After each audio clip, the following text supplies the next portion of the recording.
Thank you, Grover. Yes, I'm here to talk about the cheerful subject of the death tax today. Palmer Schoening Family Business Coalition, we have about 200 different associations that are part of our group. We have manufacturers, distributors, forest landowners, ATRs part of our group. And Grover, you've been really great on this issue over the past 25 years.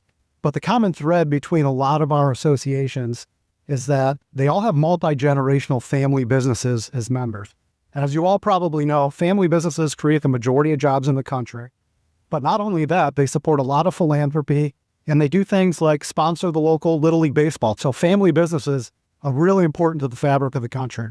And Grover and Mike asked me to talk about the death tax. So why do family businesses care about repealing the death tax? Well, the family businesses that we work with tend to be inventory, or in the case of farms, land rich but cash poor.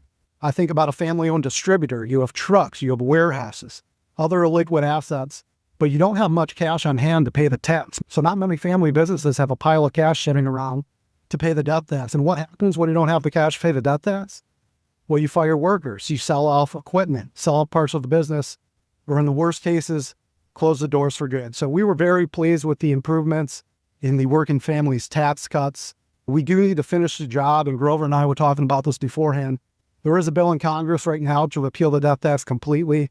It's sponsored by Congressman Feenstra, a Republican from Iowa, and Sanford Bishop, a Democrat from Georgia.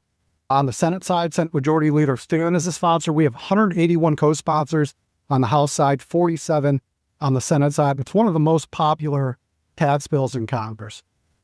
This is an issue that used to be a lot more bipartisan. And before I turn it over to Scott Jones from Forest Landowners, I wanted to read a quote from Senator Ron Wyden, who's now ranking member of the Senate Finance Committee.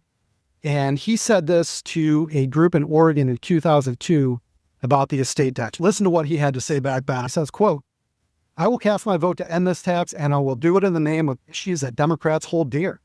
Democrats believe in standing up for working families.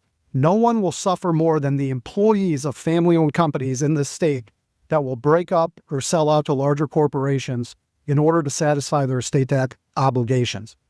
Democrats believe in standing up for the environment," and Scott will touch on this a little bit.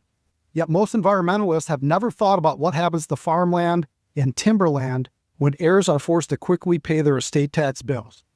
If you oppose losing farmland to strip malls, you should stand with me and work to repeal the estate tax. The estate tax is anti-worker, anti-environment, anti-Oregon, and it's time for it to go." But I thought that would be a good segue talking about forestry to introduce Scott Jones, CEO of the Forest Landowners Association. He's going to talk about some more of the specific effects on family forests across the country.